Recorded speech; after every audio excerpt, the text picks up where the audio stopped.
Eurogamer.net from the archive. Afterlife is strange.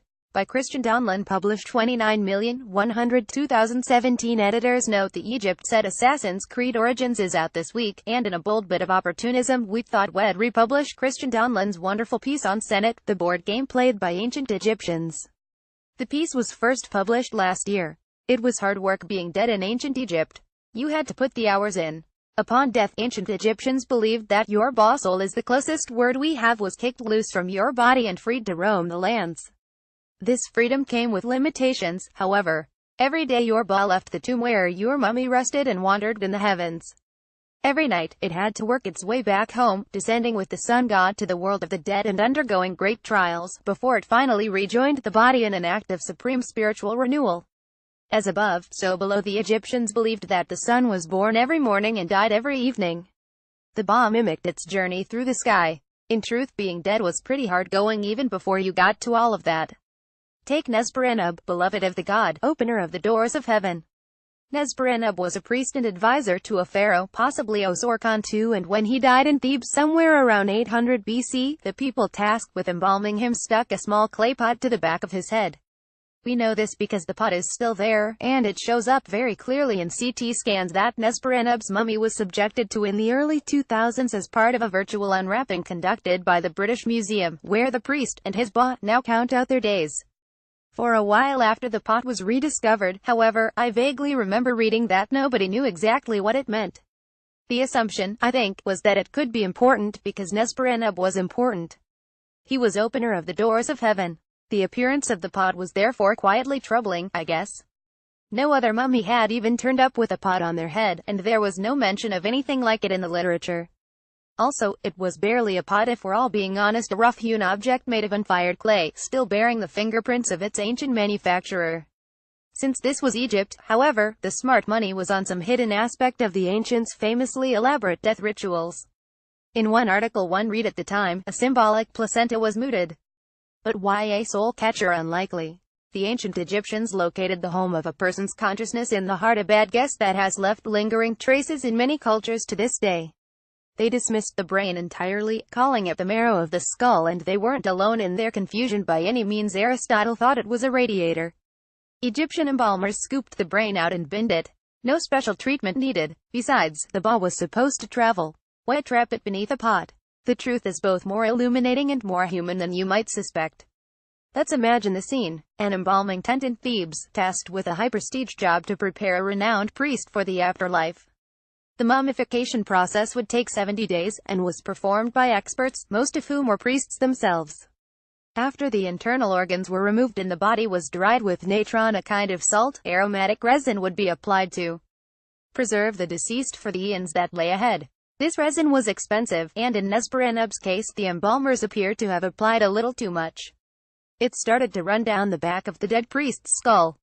And so, in order to salvage as much of the pricey stuff as possible, one of the embalmers grabbed a lump of clay and made a crude receptacle to place under Nesper-Enub's head to catch it. Nesper-Enub, beloved of the god, opener of the doors of heaven. Then they forgot about it, for a while at least, and when the time had come to wrap Nesper-Enub's skull, disaster, the resin had stuck the pot to his scalp. The embalmers made a few attempts to remove it, tearing the priest's dried-up skin in the process, and then they made the best of a bad job, sending Nesper-Enub into history, wrapped up and in his sarcophagus and with a clay pot on his head. Who would ever know the Witcher game that never was made in Poland but not by CD Projekt Red? I love the clay pot story because it acts as a tunnel that leads directly to the distant past. Wander in and it shows you that we are not so different after all. The ancient Egyptians can so easily become the unknowable titans of the desert, chilly religious fanatics who thought about death a great deal and built hulking tombs of fearful symmetry. We visit their looted palaces and might assume that they too were as hollow and as echoing as these places seem to us today. But with Nesper-Enub and his humble pat, here they are all of a sudden, up close and recognizable, human-sized, hands sticky, minds flustered, frantically trying to stop a simple klutzish mistake from getting out of hand. This fleeting domestic insight into the lives of people who lived millennia ago seems so much more revealing than the high-culture stuff, the pyramids, the spells, the gods. Ever since I first heard about Nesper-Enub and his endearingly ridiculous secret, I've been trying to find other similarly human glimpses into Egypt's warm-blood past. I've been looking to expand the claypot theory of history. And it made me think maybe games might provide a similar way in. Games suddenly, we get to see beneath the broad sweep of rulers and wars and into the lives of ordinary Egyptians.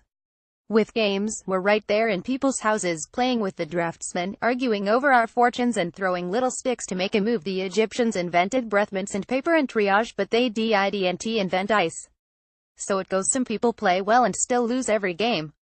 Some people rise to power only to end up with pots stuck to their heads. If I was looking for games, I knew my ultimate target: Senet, the favored game of the ancient Egyptians, played on a board made from 3 neat rows of 10 spaces each. Senet was played in Egypt for over 3,000 years, and was responsible for one of the first recorded instances of trash talking, captured on the wall in the tomb of Pepi-Ankhet-Meir, and itself dated to around 2300 BC. Player 1: It has alighted. Be happy, my heart, for I shall cause you to see it taken away. Player 2: You speak as one weak of tongue, for passing is mine. Senet is one of the precursors of backgammon, amongst other things. Backgammon: I have personally played this just once, on the night train from Cairo to Luxor in the late 1990s, tempted south not so much by Karnak Temple and Thebes, where Nesperenub met his sticky post-fate, but by a poetic line describing a cheap hotel in my swiftly fragmenting travel guide. Mr. Magdi will let you sleep on the roof for the price of breakfast. That sounded like the life footloose, but also kind of timeless. In Luxor I could be a rooftop-hopping nomad. Over the years, a little of Mr. Magdi's knockabout romance stuck to backgammon and inevitably mixed in with Senet too.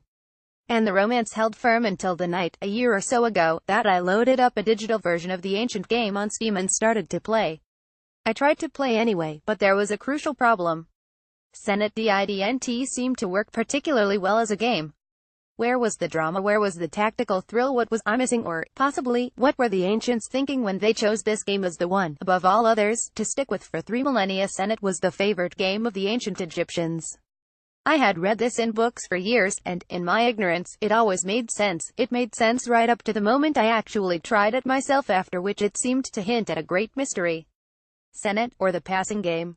The name is sonorous and melancholic, but it refers, rather prosaically, to the draftsmen, which are able to pass each other as they move across the board.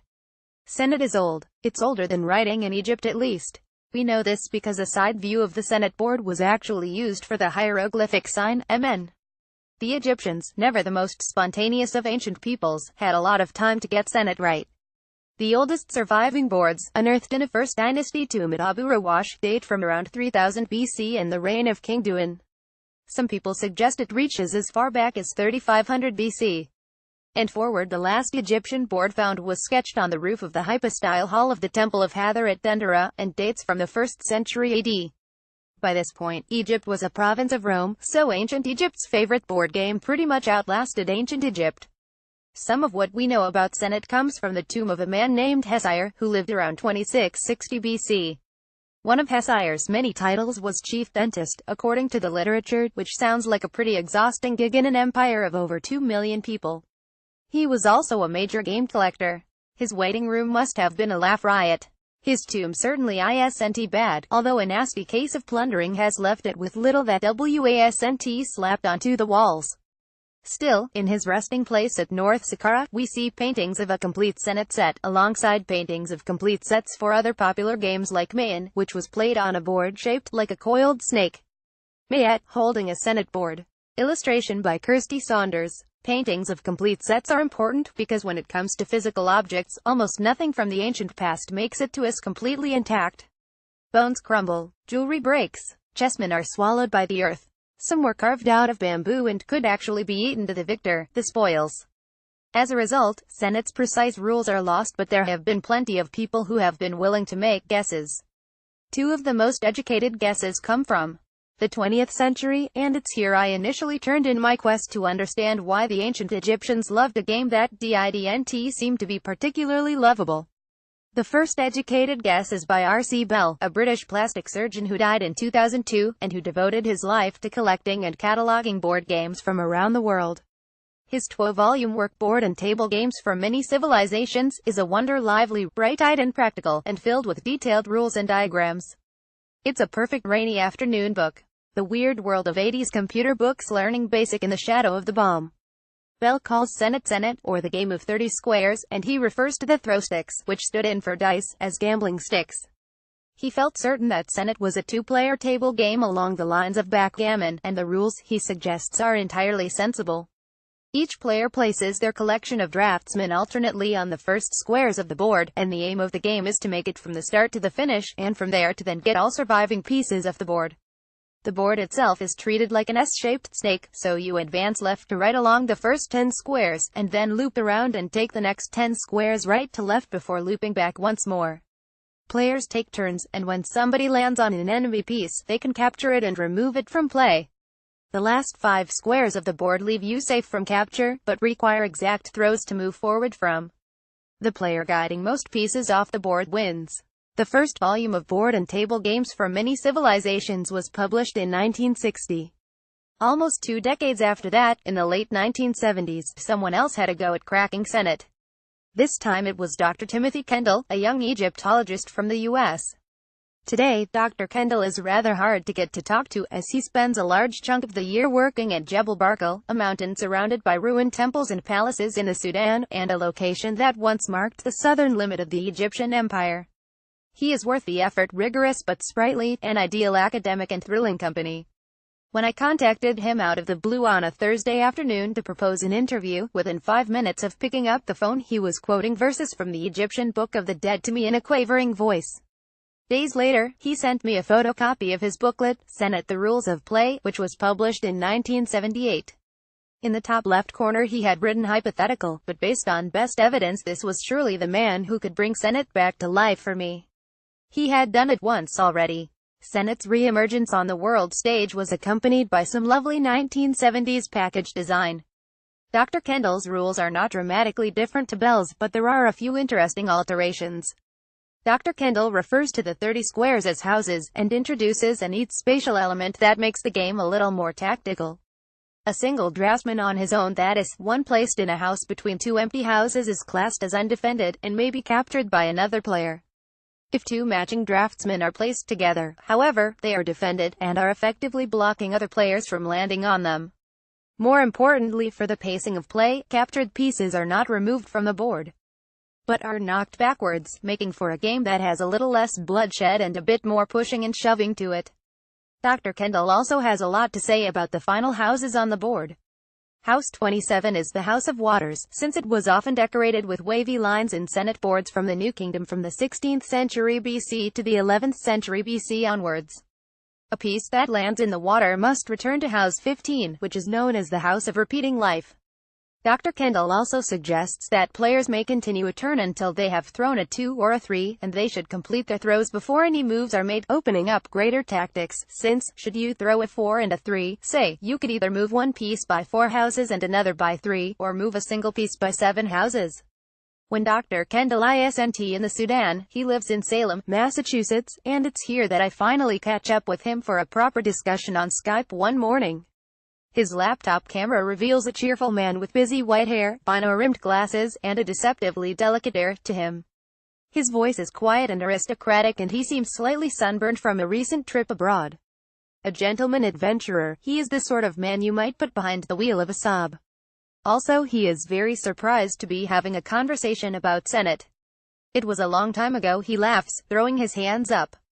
That was back in the late 1970s. Senet, in other words, has not been his life's work. I can't even remember what made me do it, he says, after a long pause.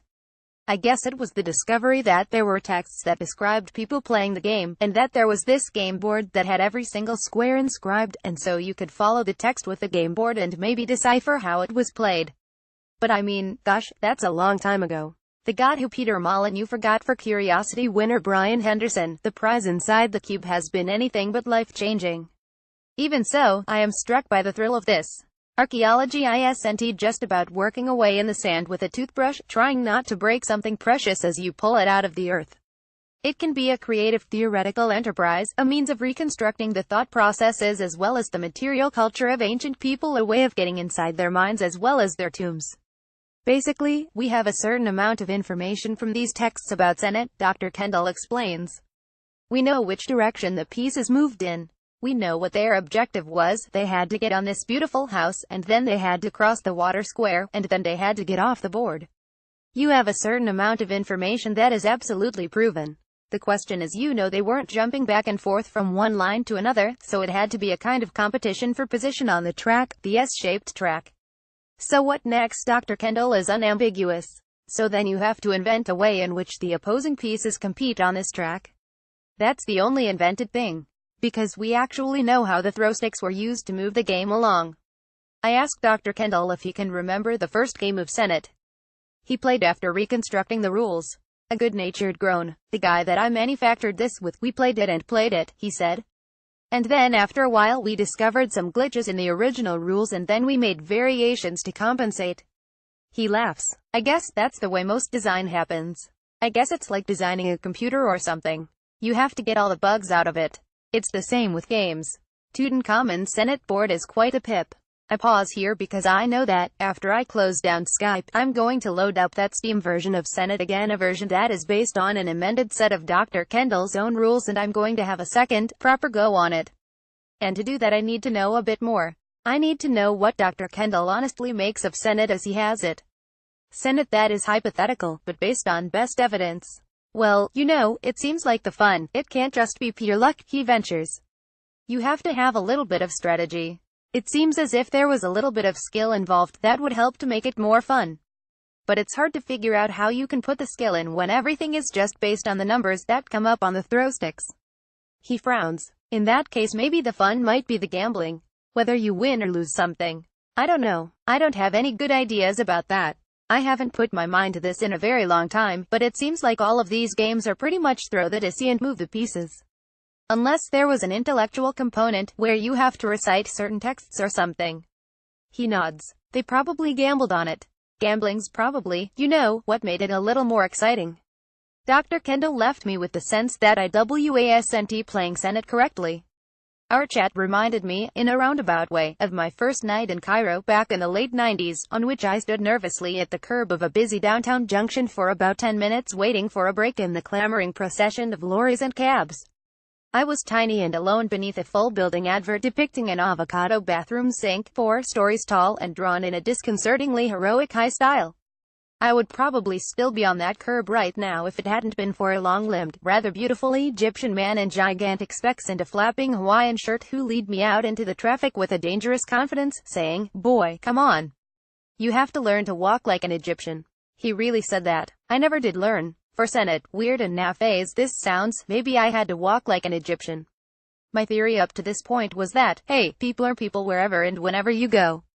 Maybe Senet was actually arguing otherwise. I loaded up Steam and tried to understand this strange back-and-forth game. I tried to look at it differently. Boy, come on. And, well, partial victory. Senet's not a dull game, but it is fiddly. As it's about getting your draftsman off the board, there's a sense of bureaucratic pushing and shoving to it, a bit of a packed elevator experience. With all the squares that require specific throws, and all the squares that are blocked and defended, the RNG is rather strong. And, since in many cases, you don't really have a choice of which piece to move, as the endgame approaches, it gets progressively less tactical. After an hour or two I had yet to play a game in which the likely outcome didn't veer back and forth madly in the final 2 minutes. This could be exciting, but since most of the action is actually relegated to the last 5 of the 30 squares no houses, there's a fair amount of waiting to get to that point.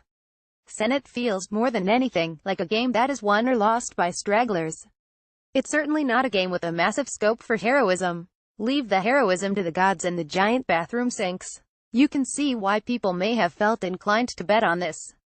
And yet I felt something else, too. Talking to Dr. Kendall had reminded me that I was engaged in an activity very similar to something that Nesperanov may have known. If I had met him, through some as yet undiscovered technology, we might be able to commune over this. I could almost imagine reading his body language and facial cues, the smile of delight when he knocked one of my pieces into the water, the comradely shrug when I rolled my 4th consecutive 3 and had to retire, again, without a useful move. Nesperanov, long, aristocratic head leaned low over the board. Nesperanov, squeezing his lips together as he ponders his options. Senet, the passing game. The great leveler. Maybe, and this seems almost blasphemous, games really have changed. Maybe people have changed, and today we want different things from games than the ancient Egyptians wanted from Senet.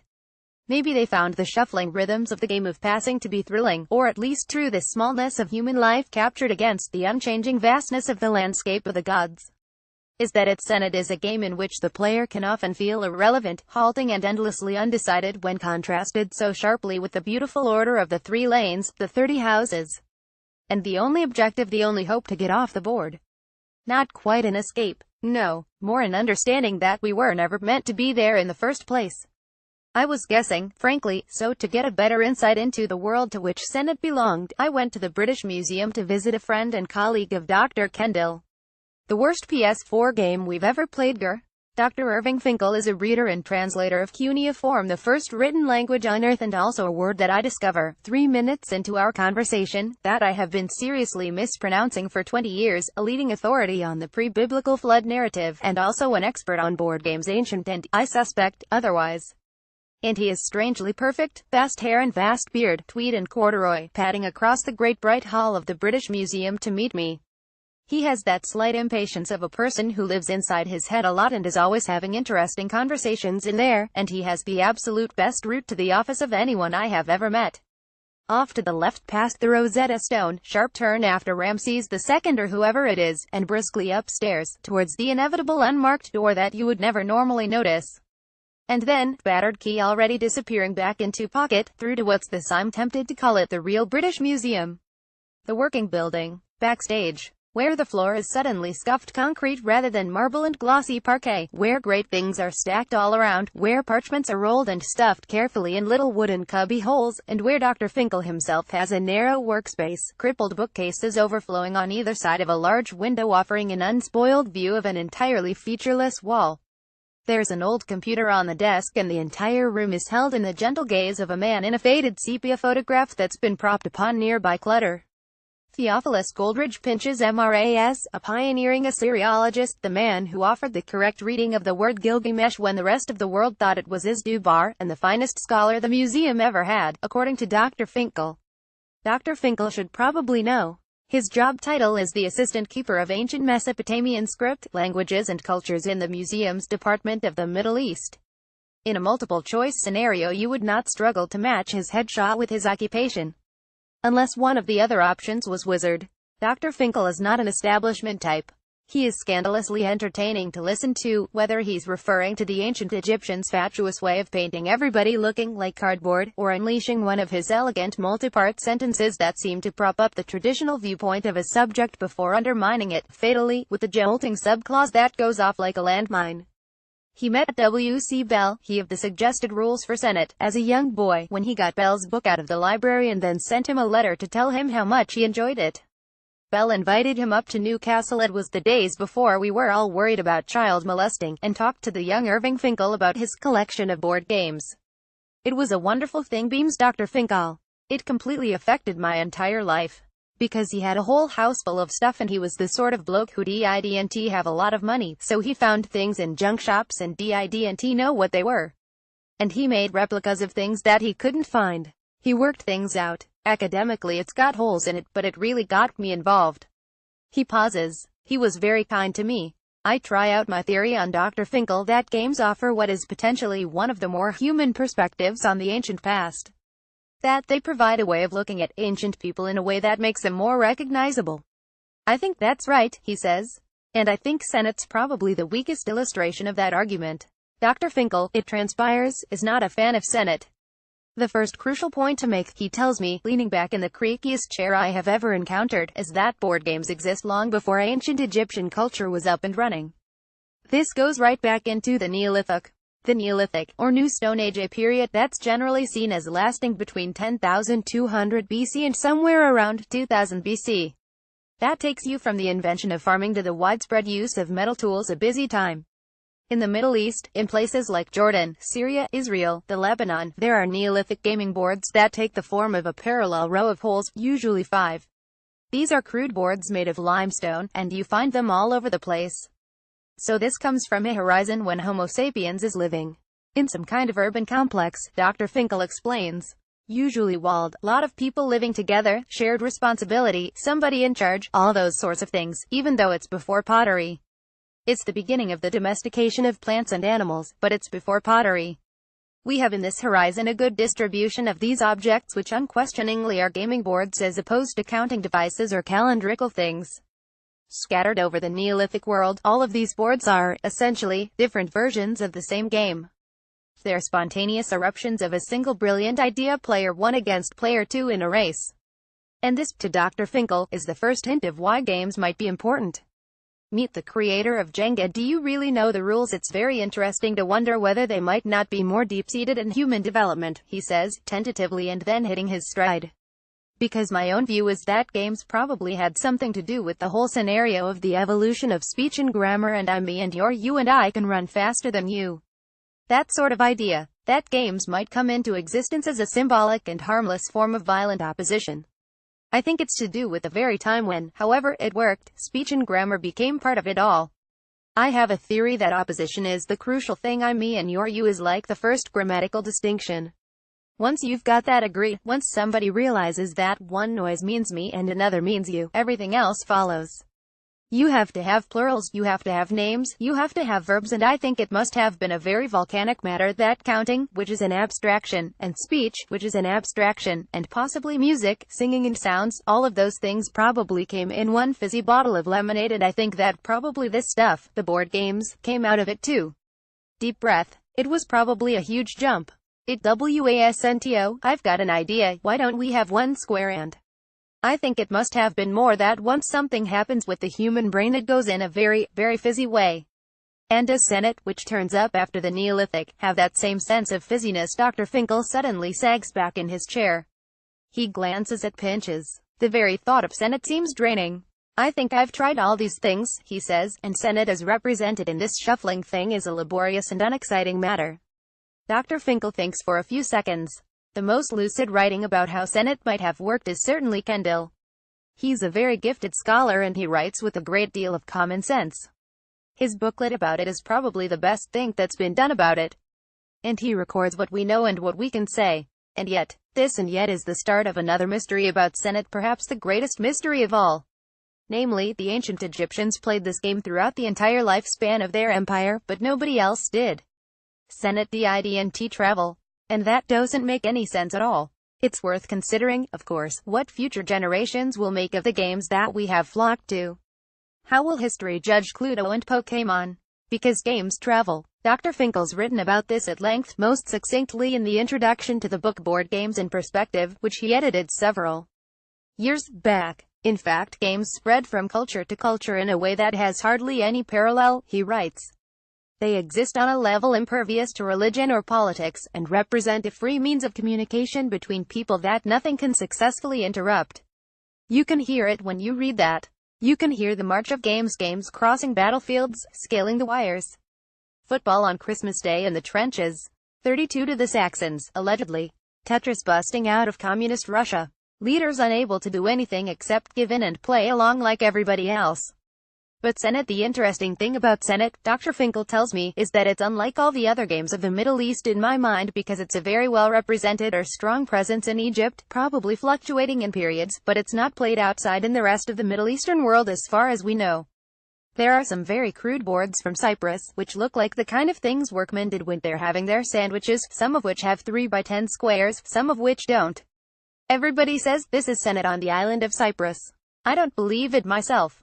I think the general rule is that the games of the Middle East that we know about, which is the game of 20 squares, the game of 58 holes, were played everywhere. In Syria, Palestine, Jordan, Lebanon, Cyprus, Turkey, sometimes as far afield as India and Pakistan. And these games, such as we have some very important characteristics which explain why this is the case, he continues. The first point is that there's an evolutionary process loose in the world. That means when a game comes into existence or is first thought of, if it's no good it dies very quickly. When people have a game, when they try inventing new ideas about it, they also die very quickly. And actually what you have, in the games that we do have, is they're all race games, except Senate, which is probably not quite a race game, so you have this distillation out of all the potential games that you might have into quite a small tightly knit group, and they go everywhere, and they spread without writing and certainly without military conquest all over the Middle Eastern world in increasingly wide circles. So they have a life that is under the radar in the sense of politics or anything like that. They just go from merchant to merchant, mercenary to mercenary. And so they spread. Graffito versions of ancient board games are fairly common. This is the royal game of scratched onto an artifact from the Palace of Sargon II, they really did. Senet's biggest contemporary rival is the game of 20 squares, also known as the royal game of since a handful of boards were unearthed in the 1920s by Sir Leonard Woolley in the Royal Cemetery at a Sumerian city-state located in what is now southern Iraq. Dr. Finkel's a useful person to talk to about this because, as Bell and Kendall sought to uncover the rules to Senet, he worked out how the royal game of was probably played. Lionhead: The Inside Story, the rise and fall of a British institution, as told by those who made it. What actually happened was, when I got here to the British Museum, I found this tablet that nobody had read properly, Dr. Finkel tells me. The tablet was written, in cuneiform, by a Babylonian astronomer. I realized it was the rules for a game, laughs Dr. Finkel. And then realized it was the game of It took a lot of work to solve all that. That brought my interest in games, which was just private thing, into a different perspective. The royal game of knew how to travel. It entered Egypt by the middle of the Bronze Age, which started around 3150 BC, but it has also worked its way through Pakistan, Persia, Iran, Syria, Turkey, Cyprus and Crete. A form of the game survives to this day in India, where it is called Asha. It's staggeringly successful at staying alive and on the move. And there's an obvious reason. That tablet I translated, says Dr. Finkel, the point about it is the game that you can squeeze out of it has an elemental good quality about it. A comes from one side, B comes from the other, and they race up the middle and off the end. It's infinitely more dynamic than Senet. I always look at this from the point of view of what would happen if you played them at home. One of the points of playing a really good board game is to annoy your brother or sister by beating them. With the royal game of right up until the last minute there is this question of who's going to win. Whereas with Senet, you shift back and forth at the end a bit, but nobody would give a damn after half an hour anyway. The royal game of really is brilliant, and it's the board that makes it so. Like Senet, the task of each player is to get their pieces to safety, but with both sides have their own starting points, and then they have to meet in the middle row, where the territory thins out and they're suddenly stumbling over each other. There are safe spots, marked by rosettes on the spaces, but otherwise it's a bloodbath, the Sumerian equivalent of Baby Park in Mario Kart Double Dash. Land on an enemy piece and you send them back to the start. The royal game of or so full of temptation, because each safe spot also grants you another turn.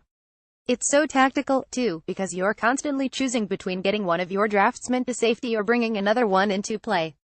It feels fair, unlike Senet, because both sides start in identical circumstances, and as play moves to that alleyway in the center, the whole thing becomes a game of wit, speed, skill and cruelty. Confrontation is unavoidable. The game's over in minutes. Would play again. Speaking of temptation, it's tempting to see her as a game in which the player is in control of their own destiny, and Senet as one in which they are buffeted by a mercurial fate. It's also tempting, although almost certainly incorrect and probably unintentionally offensive, to wonder if a little contamination hasn't taken place. No, a little transference. Senet, as Dr. Kendall has it, is a magnificently reasonable game, in that both sides are equally troubled by circumstance. It has a Dr. Kendall's obvious gentleness, his even-handedness, in its measured procession to the final goal. The royal game of however, is knockabout and aggressive. It's a game in which you throw your whole energy into causing mischief for your opponent, a game in which once you have made your moves, you lean back in your creaking chair and call things as you see them. Here, then, is the problem as I see it. For Senet to have been played for so long in ancient Egypt, it must have had something great about it. And yet if it did have something great about it, shouldn't it have been played outside of Egypt too? How do you have one circumstance without the other? The short version. Dr. Finkel states the case with weary precision. I think the fact is that this is an Egyptian game par excellence, and one of the reasons that nobody else wanted to play it was that it wasn't very interesting. The long version is much longer. Perhaps, for starters, part of the reason Senet didn't travel was because of the way the Egyptians ran their empire. Could it be that the ancient Egyptians were isolationists rather than imperialists? That's a good question, says Dr. Kendall. They didn't have very much success converting anybody to their way of thinking in the Levant. They conquered all those people, Canaan and all those cities. They ruled them. But with a few exceptions, like Sudan, which they saw as part of Egypt, they didn't convert them. They considered them Asiatics and people with their own gods and cultures. They didn't try to change them. This was pragmatism, according to Dr. Kendall, but it does also suggest that Egypt might not have been too concerned with exporting culture such as favored games. On top of that, there's the possibility that we still haven't entirely cracked Senate yet, that there is simply more to it in the first place. There's more than one view of it all, and I have a feeling that there's probably more to be said about Senate really than has been said, muses Dr. Finkel.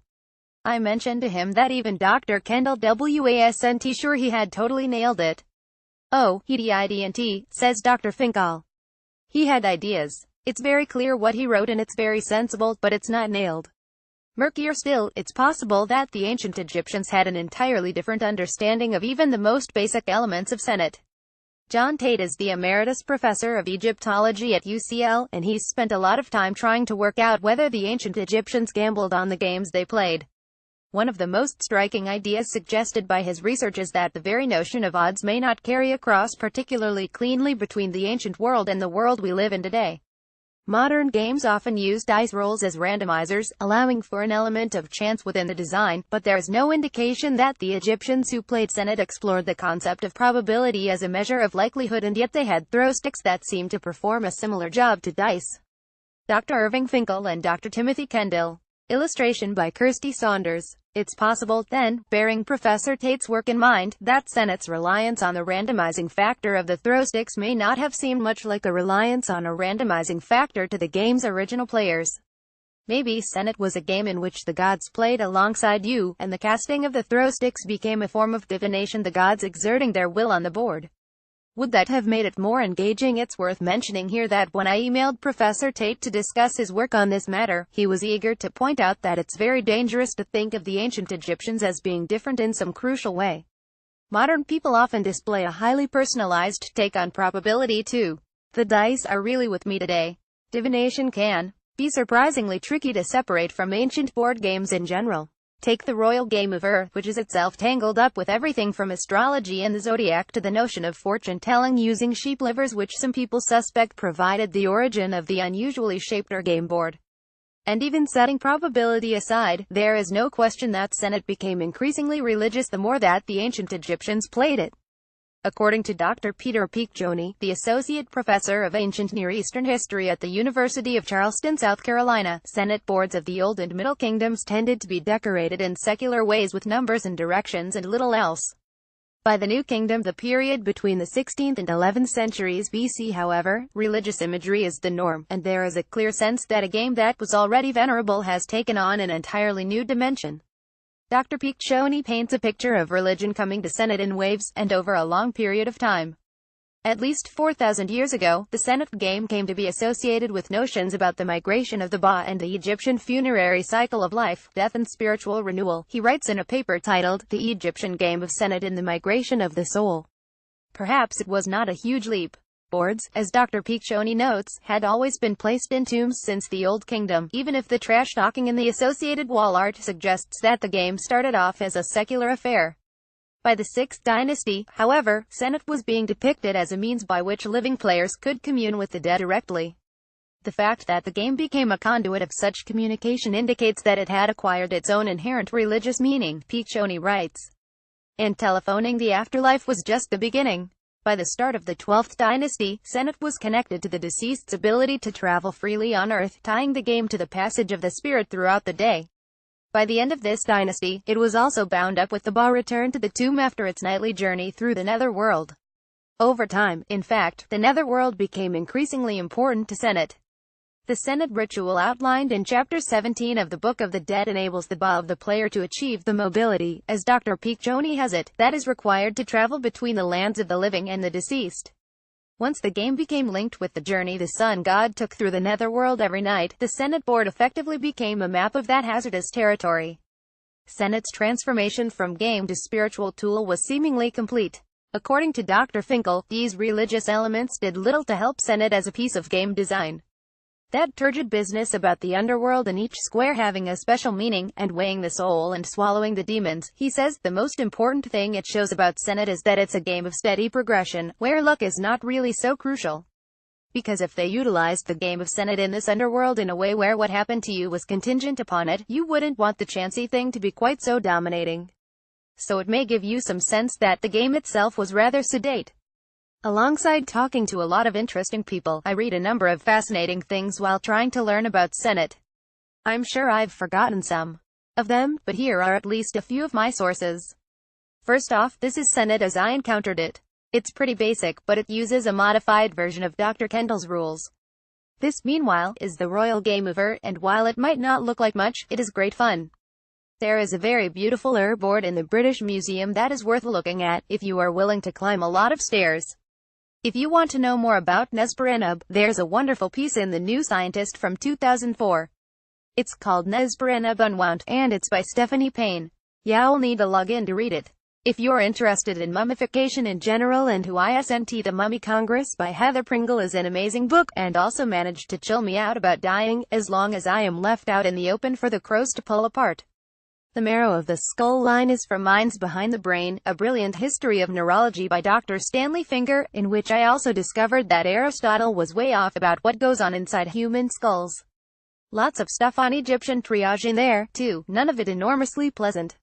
Short version: plenty of grievous injuries in ancient Egypt once the pharaohs turned the place into a giant building site. Pepionk's Ancient Trash Talkers are from In Search of the Meaning of Senet by Dr. Peter Piccioni. It is full of interesting things, and I'm sure I used more from it than just these guys. I first read about Hesire the Egyptian dentist in Who's Who in Ancient Egypt by Michael Rice, but I think Dr. Piccioni has written about him too. I also discussed him with Dr. Kendall. His tomb is at Saqqara if you ever find yourself in the neighborhood.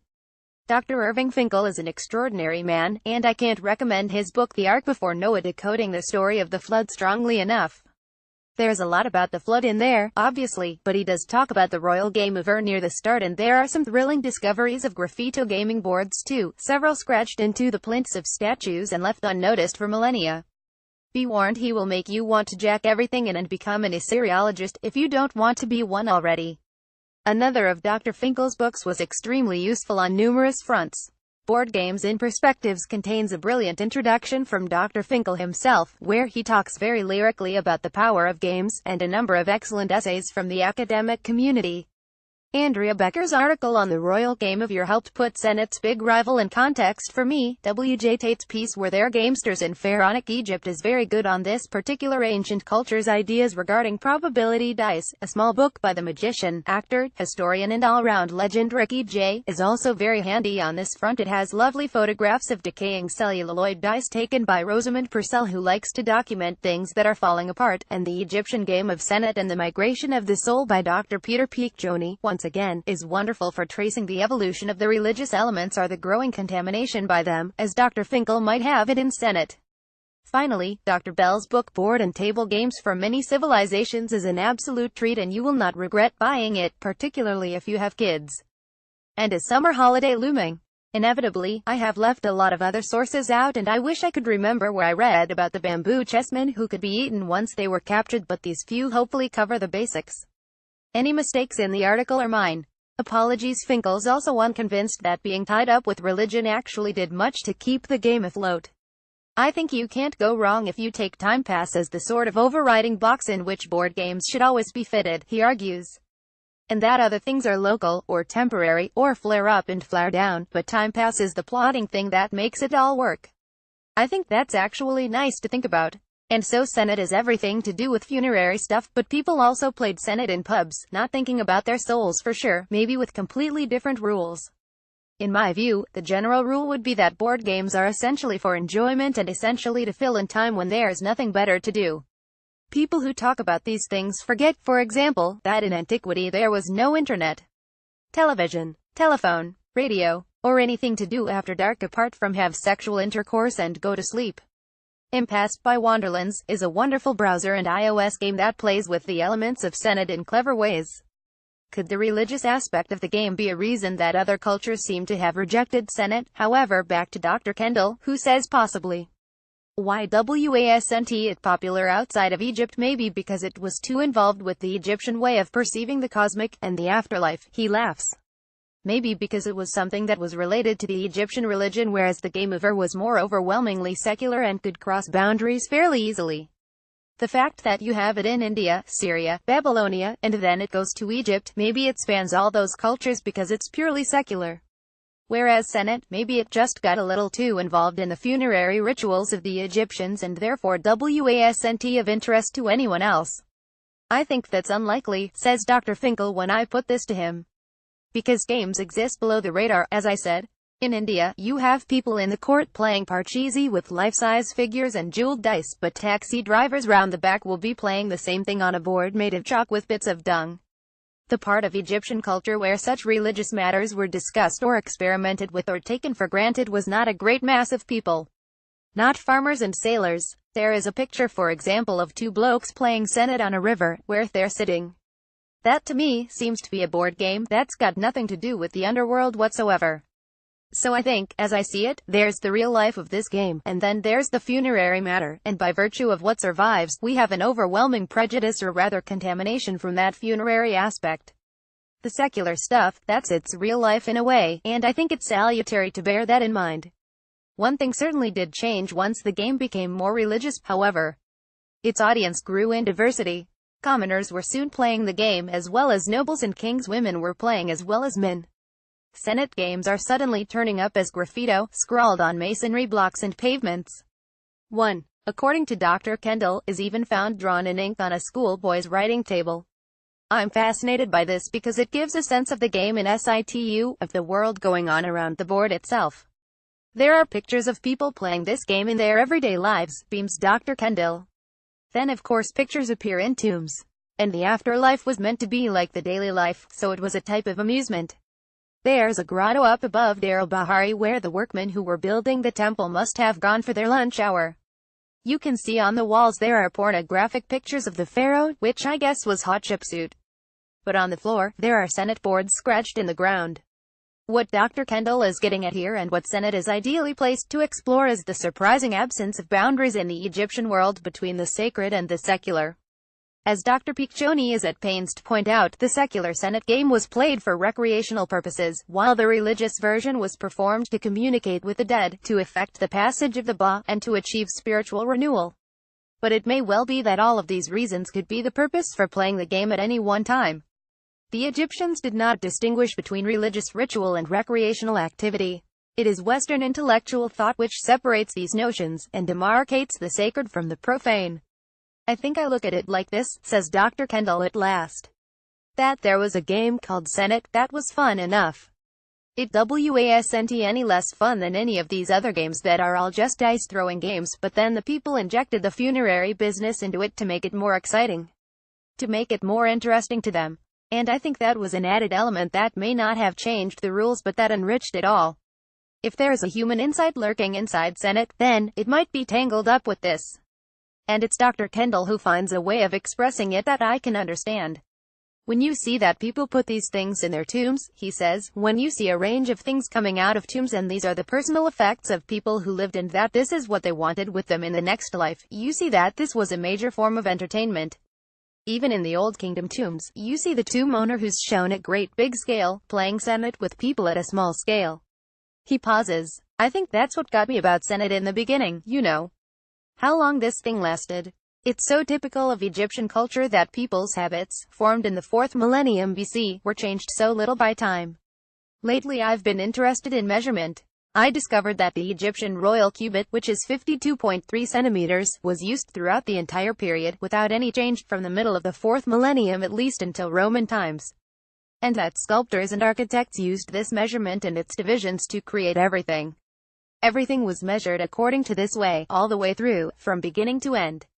But the ident Heraclitus state that the only constant is change. Was Egyptian culture a grand attempt to do something impossible, to fix the world in place and stop it from moving? Is Senet's longevity hinting at a mummification of culture, in much the same way that the embalming priests would mummify the remains of the anointed dead, like Nesberinub? The Egyptians had a concept called Mayat, answers Dr. Kendall, which is loosely translated as order or justice, or righteousness. It simply means this is the way things should be done. You had to do things the way they should be done in order to win favor of the gods. And the kings are always shown giving the little Mayat figures. She was a goddess giving Mayat to the gods, and then the gods are giving life to the king. So the whole thing was, we know how things should be done. We know how things should look. We know what's the proper religion. We know the proper art forms. These are the things that should be perpetuated. So this order was a crucial part of the religion. Mayat, truth, balance, order, harmony, law, morality, and justice. I suppose it's the way that certain religions insist that you can't eat pork or you can't do this, you have to do things this way. The Egyptians took this concept to the way that everything should look. So if you have a religion, of course over time things are changing, but everything is changing within the concept of Mayat. That's why everything kind of looks the same when you go to the British Museum and go through the Egyptian galleries. Everything is the same from beginning to end up to a point. But nothing lasts forever, and things can start to change on a fundamental level long before anybody really notices. Even pharaohs, the origins of the walking simulator, a step back in time. And so, there are two ancient games, Senet and the Royal Game of Ur. Two races games at heart, played on similar boards and with similar rules. But one game is slow, and one is fast. One is local and embellished, over the centuries, by religious thinking, and one is an interloper, abstract and uncomplicated, arriving from the Middle East with the Hyksos kings and then spreading at an astonishing rate. For a while, these two games coexisted, and by the 17th dynasty, they had grown rather close. We know this because the game boxes have survived to tell us Egyptian game boxes in which the draftsman and throwing sticks were kept safe within a little chamber, while the board served as a lid. But this proximity is perhaps deceptive. And so the Egyptians make their Senet boxes with one board on each side, explains Dr. Finkel, as he eventually shows me out of his office, through the door, down the stairs, past Ramses II or whoever it is, and into the great bright hall at the heart of the British Museum. Senet and the Royal Game of Ur together. He squints in the afternoon light. The most interesting thing is that you can tell from the hieroglyphic inscription on the game boxes that the right way up is the Royal Game of Ur, and the Egyptian thing that everybody's been playing for hundreds of years is on the bottom. Because nobody wants to play it anymore. Not even in Egypt. At least, that's how I see it. Illustrations provided by Kirsty Saunders.